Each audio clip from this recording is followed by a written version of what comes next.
Hello and welcome to part 3 of Question and Answers with Gabor and Pierre Richard of Montreal, Quebec. And this session they will be discussing meditation. Thank you and enjoy. Listening to some guided meditations, and I heard one recently. I got in a very deep state. Very said, wow, this is a great guided meditation. Wow, it really brought me deep. Fantastic. I listened to it, the same thing, the next day or 2 days later. Oh, that was good. It's okay. The same, but the first time it was like I said, something magical. And since the second time, somehow, because I'd already heard it, I was somehow, I guess, less present, or there was less magic, or I don't know what, Yeah, and herein lies one of the huge problems of a meditation technique, of any meditation technique that has a beginning and an end. You do some, you move your mind and you have a wonderful experience. The problem is the experience is in duality and is recorded or in duality. So not, and the first time it was absolutely wonderful because it had no reference points. It's fresh. Yeah. Like a child. Oh. Exactly. Oh. It's got no reference point. So you allow the meditation to actually take you to presence or wherever it takes you. Sometimes to presence, sometimes to just a wonderful right brain experience. The main problem is got a beginning and an end. And the other problem is that now that meditation is totally useless because it was useful in that moment. So the meditation has to keep on going. It's got to be an ongoing thing, right? Yeah, the meditation has to be replaced by some other concept that hopefully we're not going to poison. And instead of meditating and using duality and hoping that we step out of it by meditating, we can go directly to the source, directly to the non-duality, where we want to go to the first place. We don't need the meditation technique to go to where our birthright is. When Jesus said the kingdom of God is within, it is truly within. So we can attempt to just look inside and use our effort to practice that. Stepping out of duality is where what we gotta do to wake up. And no matter how good the meditation technique is, it's not gonna help you step out of duality. Even if you accidentally go out of duality in that meditation practice, you won't be able to repeat it. Right. So it just makes it complicated. The simplest thing is just to go where the source is, which is within you, and be with it and use it every day. Unfortunately, meditation techniques, and God knows I know of many of them, have been contributing to a lot of mind stuff and confusion and mind satisfaction. Oh, I feel good today because I meditated twice, and I'm surely I'm going towards my enlightenment, right? Yes. And that's a problem because it can only happen to you now. Right. What I hear from a lot of teachers is that meditation is only good if you bring it into your daily life. It's good to meditate, whatever, half an hour or whatever, and then bring that meditation, bring that state of presence into your daily life. And I like simple techniques or exercise. I don't know how you call it, like yours, which is very simple. It's instantaneous, a couple of seconds. And at one point you said, in one of your videos, you said, once you have that recognition, then you could turn it on like a switch. Yes, exactly. Yes. Okay, so I presume what you mean is that you practice this exercise You get very comfortable with it. And then every so often during the day, you turn it on. You just get into that consciousness. You get there. Yeah, it's it's unfortunate, but in attempting to teach this, we attempt to break it down to smaller pieces. Yeah, I understand. Yeah. And using metaphors that may or may not work for everybody. Okay. And the switch is a wonderful wonderful example. Like I can have my attention, I can have my attention out, and then if I want to have my attention within, I just do this, like what I did now. May or may not be noticeable, but for me, it's like a light switch. Now, as a default mode, I'm operating from there. But if I would catch myself being always out, or for some reason I had to pay attention outside, it's like it's this. Very subtle, might not be noticeable.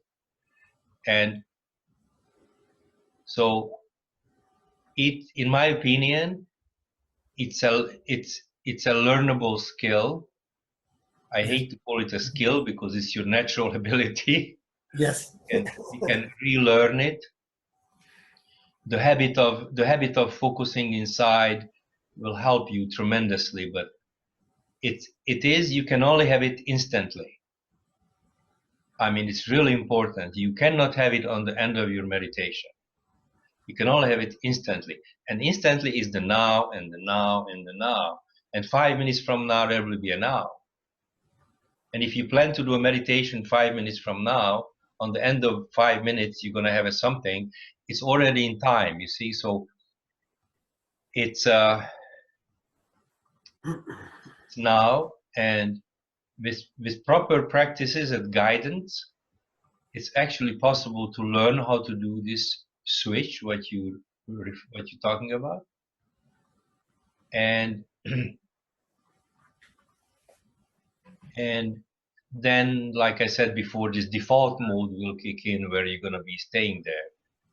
And it's unfortunate that we have to talk about it as if it was a learned skill, because it's really relearning or unlearning the stupidity that we picked up all throughout our life.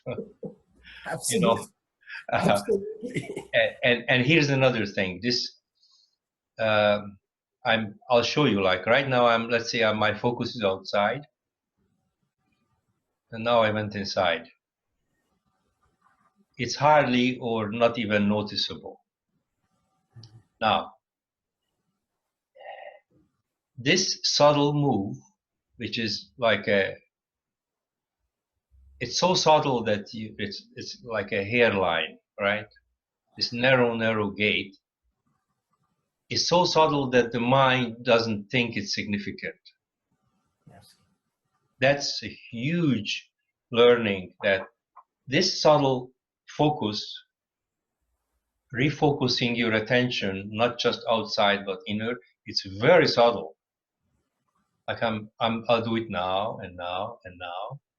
It's not noticeable. So from the mind's perspective, how could something which is so subtle, right, give you giant results? It's not possible. The mind is expecting something major. Yes. Right? The mind is expecting, finally Pierre is enlightened, the bells are ringing, and he's invited to Paris as a speaker, and he's gonna be he's gonna be glorious, and we're gonna give him a Iron Cross of France or something.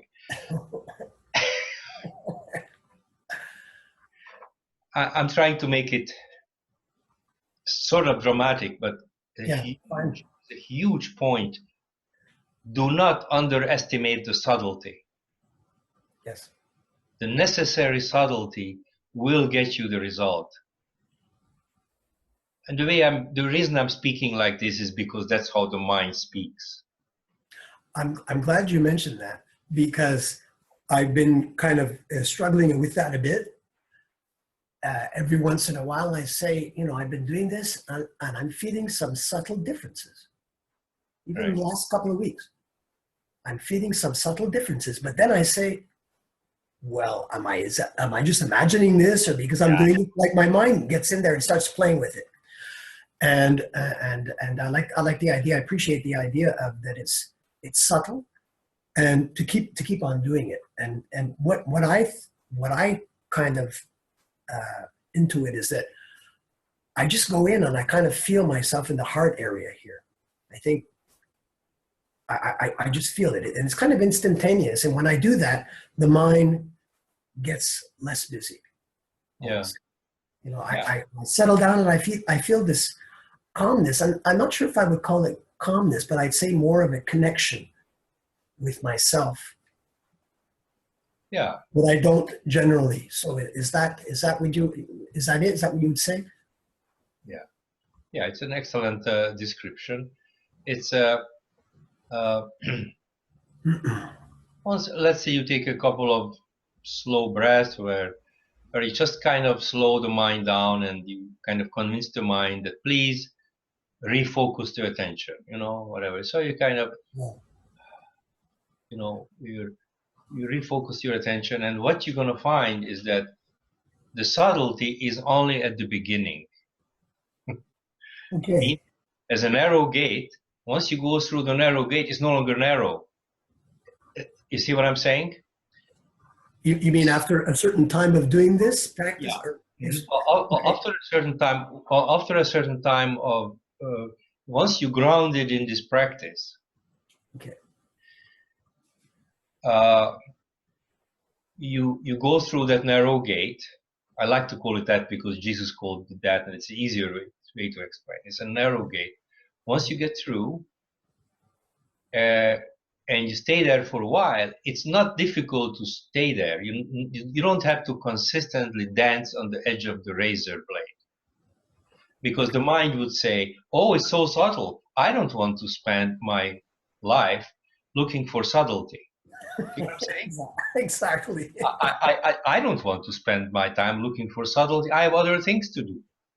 But here is what we miss, and here is what is not being taught. It's the subtlety is only at the beginning. Okay. It's that once I'm through, you know what I mean, through the gate. Yes. There is no gate, but I have to use some word. Once I'm through and I'm settled in it, I no longer have to be searching for subtlety. The entrance is subtle. The practical experience after is not. Okay. You understand that? Yes, I'm glad to hear that. Yes, that's good. Very significant. Yeah. So, mind, please keep searching for it. It's okay. It's okay. I get through. Once you're through the gate, it's a different world. Yes. It's a different context. And it's easy to stay there after. Yes. It's not hard. It's yours. You don't have to deserve it. Thank you, Gabor, and thank you, Pierre Richard, for your wonderful questions. This concludes part 3, and stay tuned for the next one. Thank you, everyone, for watching. I hope you enjoyed it as much as I have. God bless.